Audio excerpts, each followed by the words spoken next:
Yo, what's good, everybody? Keith from Almost in Full Color, and today we're doing our review for Metaphor Refantazio on the PS5, because where else will we be doing this at? We actually have an inverse situation that we had with Black Myth Wukong. Black Myth was better on PC versus console. It seems that currently Metaphor is better on console than it is on PC. Some patches are being rolled out. Some people are learning how to get better performance out of the game, but it does seem like the safer bet is just to go with console right now. You all right now, for me, this game is probably my favorite JRPG of this year, but it's also for me in contention for my personal game of the year. So I absolutely love this game. I thought it was an excellent game. I was expecting a Soul Hackers 2 type experience, where it's basically a Persona ripoff, but this is so much more. It is its own thing, and I think this sets the bar for Persona 6 even higher. All right, but without further ado, let's get right into it. So this game comes to us from Atlus. This is the team behind Persona 6. And like I said, we know Persona 6 is in development. So again, I was not expecting a whole lot out of this game, but this game is a 60 to 80 hour campaign, depending on how you play the game. But 60 to 80, this is a game of games. Like, this is, be ready to spend some time with this, all right? But let's get into those visuals, how we always start. Now, if you haven't played Persona games or mini games from Atlus, they always go with style over those kind of very realistic graphics. So this game won't really swoon you by way of like visuals and graphics, but I think it will kind of take your heart by way of this game looks phenomenal. They have so many great stills. This game is very stylized, and they do anime cutscenes. And if you know me, I am a sucker for anime cutscenes, all right? This game is very, very well done with the pacing of that, going from their CGI cutscenes to their anime cutscenes. It all flows beautifully and it all feels in place. They did a really great job with the environment. Some of the environments look absolutely amazing. Some of them aren't like top tier, but everything does look good across the board. And going from that right into our sound, guys, the English voice acting cast kills. They all kill. All right, this is one of those rare occurrences where I would say that the English voice acting is what you want to play this on. So the time frame here is set in that medieval time frame. So I think this really benefited the English voice actors. I mean, we have so many games set in that time frame, from the Skyrims to the Dragon's Dogmas, even the Witcher games. So I think there is a good basis here for individuals to come in and spread that wealth of knowledge and to use that talent that they have in this field. So it all fits super well. It's masterfully done. Like, every last one of these voice actors kills, and there's so many great and notable characters within this. Like, the cast is vast. It's amazing how many people are in this cast that are like notable. So with that being said, there's a time for a lot of these voice actors to shine and really show their stuff. So the soundtrack to me isn't like that Persona that, like, oh my gosh, I gotta like go on Spotify and add this to my playlist type of soundtrack. This is set in that medieval time, so I feel like while it allowed those voice actors to shine and to really show out, it didn't allow that soundtrack team to like really take some creative influences and go crazy with it. I think there's a certain sound that you have to stay in and a certain pocket that you have to stay in when you're in that medieval time frame. Again, the music's not bad, but it's not what we're used to. I didn't hear anything that was like a knock out of the park song. And I'm gonna jump right into the story. So the Persona games, they're set in high school space, right? So I think there's only so much thematically that you can do. So only so far you can go with the story. And I think here, with that medieval time frame, they were able to just take the lid off and just shoot the moon. And I thought that was an excellent choice. This game is dark, it's gritty, it's got a bunch of adult themes, from, oppression to, racism to classism to, I believe, some other dark things are kind of like inferred by the dialogue. It's a very dark, and as much as I like hate to call it this, because there are other works that do display darkness in this time frame, but very like Game of Thronesy in terms of like, we're not afraid to like kind of take it there. So the game does take it there on many levels. The story has you play this protagonist who is of a race that is super oppressed. They are bottom barrel. Other races get oppressed, but none like the race that you play as. So you play this character who is super oppressed, and you end up inside of political turmoil. and it's your job to basically navigate these political times that you're in, and there's so much, you know, politics involved. And while that is a very, very tricky scape to navigate via gaming, I think they did a great job with helping you understand politics while not getting like too deep into it. So, yes, there are things that get touched on, from taxes to, you know, industry and things that you would hear politicians talk about, but it's not so deep that it's like it would go over your head and that'll become too cumbersome to deal with, kind of like the game and the mechanics, but also keeping up with the political scape and all the individuals. And I think they do a good job with, like I said, this vast cast, ensuring that you know kind of where everyone stands at, and it's easy enough to follow for anybody. But you all, that visual setting, that sound setting, that story setting, all are super knocks out of the park. They're all high up on my sliders, man. Like this all is like a master class. Again,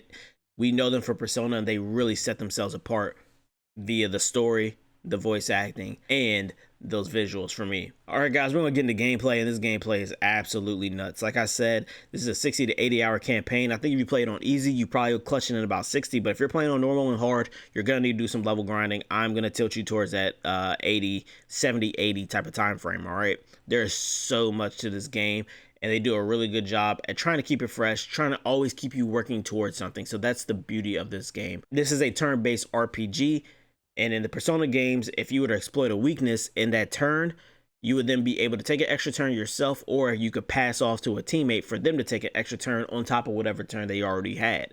Now in this, you do not have that luxury, but you will get an extra turn for your team. Now, exploiting weaknesses can be done through, you know, your basic attack or through utilizing your archetype. Your archetypes are basically your personas or your stands or whatever you want to call them, but they're a manifestation of your will. You can find all these archetypes by creating bonds with other characters in the game. So there are certain NPCs, like I told you, it has a very vast cast, and a good deal of them are people that you can forge a bond with, and that bond will allow you to study an archetype based off of their personality profile. Once you discover that archetype, you can then study it by using mag, which is a currency. But once you study it, you then can level it up, and through leveling it, you will discover new skills out of that. Now, once you've attained the right level and the right bond level with that character with the corresponding archetype, you could then further that. So, you know, you could take gunner into sniper if you know, do the right stuff. The conditions are set on that archetype tree, so you don't have to play too much guesswork. You will be able to see it. You're always looking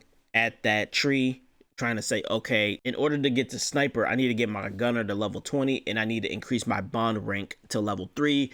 You're always just looking at what is it I need to do to get to this point. Now, in order to establish a bond or to further a bond with some of these friends that you've made, you will need to increase some of your personal stats. Now, I'm not talking about attack, magic, endurance. What I'm talking about are your 5 royal virtues. We had the same exact system in the Persona game, so if you played them, you're very familiar with it, but you would need to increase your wisdom, your courage, your tolerance, your eloquence, and your imagination. So those are your 5.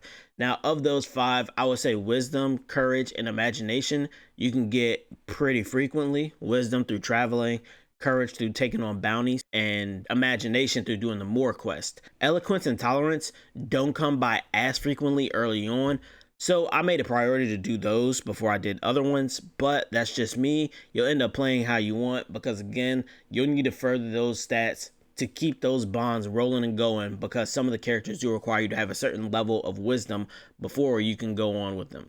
And by furthering these bonds, basically you're going down a story path of that character. So everyone in your party, you automatically will establish a bond with, and you kind of further that storyline as it runs alongside of the protagonist. There are other off characters though that you don't really interact with too much, except for to further that bond and to spend time with them. Speaking of time, time is the ultimate currency in this game. You do have money, you do have a currency called mag, which allows you to study the archetypes, but time is something that is super important. And if you play the Persona games, you're right at home with this theme. But essentially, the game will say you have a deadline, and this is, you know, how many days until the bad event happens. You have this much time to kind of like figure out what you want to do with your time. This is absolutely crucial because you have to spend that time to upgrade your personal stats. You have to spend that time to spend time with friends. You can spend that time going dungeon crawling and level grinding.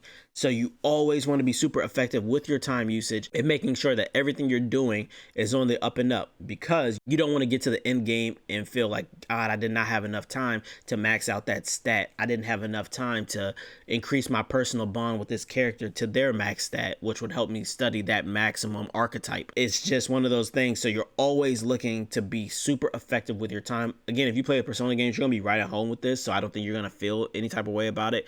If you have never played one, then yeah, really sit down and try to figure out, okay, how do I really spend my time properly? How do I really make sure that I'm doing everything I could possibly do? Now, I will say, I feel like this was a little bit easier than the Persona games in terms of time management. I feel like I got so much done on my first run. I feel like they allowed you to kind of really max min here. But again, I am very familiar with the Persona games and how to utilize time. And just a pro tip, if you go do a dungeon, you definitely want to spend your time level grinding in that dungeon, because if you just go do a dungeon, kind of clear it and then dip in one shape or another, haven't really maximized your time in there. What you really want to do is go in and just level grind, all right?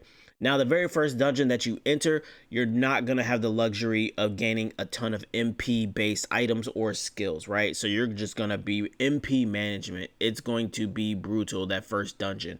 But after that, if you get out and you start level grinding, you'll be able to do a thing to where if an enemy is 3 levels below you, they will turn blue. And what that allows you to do is just strike them on the overworld field. Now, when you strike them, they just die. And you get that experience, you get that mag, you get the money just for knocking them out. And the archetype experience, just for knocking them out on the overfield. This makes level grinding super easy. Like, it's pretty much, I could just go through and start slashing. I don't have to go into a turn-based screen. I don't have to use my MP to exploit weaknesses. This is great for MP management, because when you're in these big dungeons, you want to be over level, because when you get to a boss, you don't want to be to a point where you had to tap all of your MP just to clear all these ads out. And I said, the game does not give you a ton of MP items. Like, you don't get a ton of them. So they're very precious to you. So you don't, I save mine towards the end. But again, you really want to say, like, okay, like, I'm holding my MP because I want to fight these bosses. But if you over level, you'll have the ability to go through some of these dungeons and really save that MP and not be hurting at the end of it. But that also does make the game a little bit easier. So if you're really looking for a hard mode, you can just tap triangle just to go into that turn-based mode. If you're really looking for a challenge, I would say. But for those who are trying to just, you know, make their MP stretch, hey, over level, it's just going to make those later dungeons a bit easier to deal with. This game has so much to offer by way of story, by way of the voice actors just giving that feeling, those anime cutscenes, which I love, and the gameplay is just amazing. Again, you get thrown in the political landscape. You can have debates with other characters that are also in the running in this political landscape. You can take feats of courage where, you know, you do something that's just absolutely outrageous. Some of the dialogue is absolutely just drop dead, like hilarious. Oh man, few moments had me absolutely laughing. The cast is amazing, top to bottom. I think they're all great. I don't think I had one character that I was like, ugh, I don't like you.